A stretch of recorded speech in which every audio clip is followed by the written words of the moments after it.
Today is Tuesday, September 12th, and this is Citrus TV Now. I'm Ilana Epstein. Here are today's top stories. We start with breaking news. University Union just announced their Juice Jam lineup. Headlining is Flo Rida. He will perform alongside Denzel Curry, Ryan Beatty, and Rachel Gray. Caitlin Campbell will have a full breakdown in just an hour on News Live at 6. And SU athletes now have more opportunities to grow their name, image, and likeness brand with the university's new Orange United. The organization is now partnered with athletes who care to provide student athletes with promotions, branding, and resources, all important to their success during and beyond their time at SU. And a blood drive will be held tomorrow in Shine for the American Red Cross. The drive will take place from 10 a.m. to 3 p.m. in room 304 ABC. Students and faculty who are eligible are encouraged to donate due to the national blood shortage declared by the American Red Cross after a lack of donors and recent climate disasters. And the city of Oneida just released body cam footage from a deputy showing a house on West Elm Street explode. A 17-year-old crashed into the house and into the natural gas line with a stolen SUV. The explosion happened 3 hours later in the early morning due to the gas leak. The blast was so strong that several emergency crews were thrown to the ground, and 6 neighboring homes were greatly damaged. The teen driver was taken to the hospital after the accident and treated for minor injuries. No other injuries were reported. Police are asking to stay clear of the area and are still investigating the situation. And the state attorney general tonight releasing key video in its investigation into the death of 2 teenage burglary suspects who were shot by an officer last week. You can see 2 vehicles in the lot. A police cruiser pulls in. 1 vehicle quickly drives away while the white sedan stays put. The cruiser hits the sedan. The officer then exits his car before the sedan backs into the bushes and drives off, nearly hitting the officer, who appears to fire his weapon. Shortly after the sedan crashed, 1 teen died in the car. The other died at the hospital.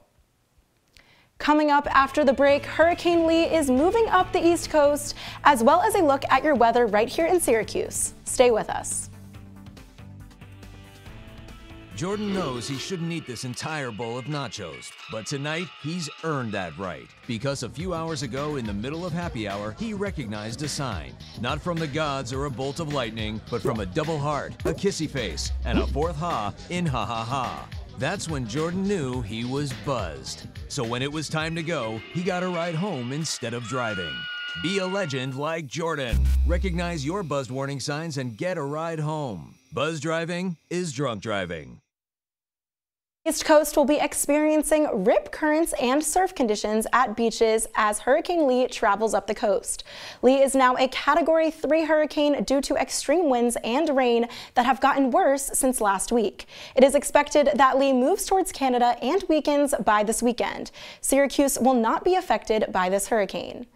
And while Lee is moving on the East Coast, we're already seeing some rain here in Syracuse. Brandon Myers has more. Thanks, Ilana. Well, right now it's 79 degrees. We're seeing a bit of clouds in the air as well as 8-mile-per-hour winds.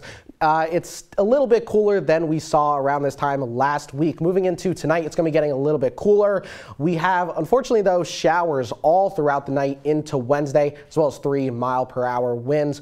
Moving into our 3-day forecast here, like I said, all throughout the night is going to be showers, so unfortunately we're going to be starting Wednesday with some morning showers, high of 68 and a low of 54. Thursday and Friday, though, we're seeing some sun. On Thursday, it's going to be partly cloudy with a high of 65 and a low of 50. And then on Friday, it's going to be completely sunny with a high of 70 and a low of 50. So definitely plan all of your fun activities for Friday. It's going to be totally sunny. Go outside, go on the quad. But definitely tonight, make sure you close your window in your dorm, because you don't want to let any of that rain in. Lana, I'm going to send it back over to you.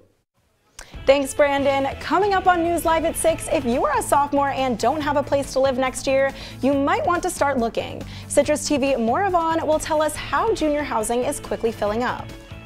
And that's all the time we have for you today on Citrus TV Now. For more of the latest, follow us at Citrus TV News on X or check out our website at citrustv.com. I'm Ilana Epstein. The news continues in an hour with John Perrick and Jake Morell.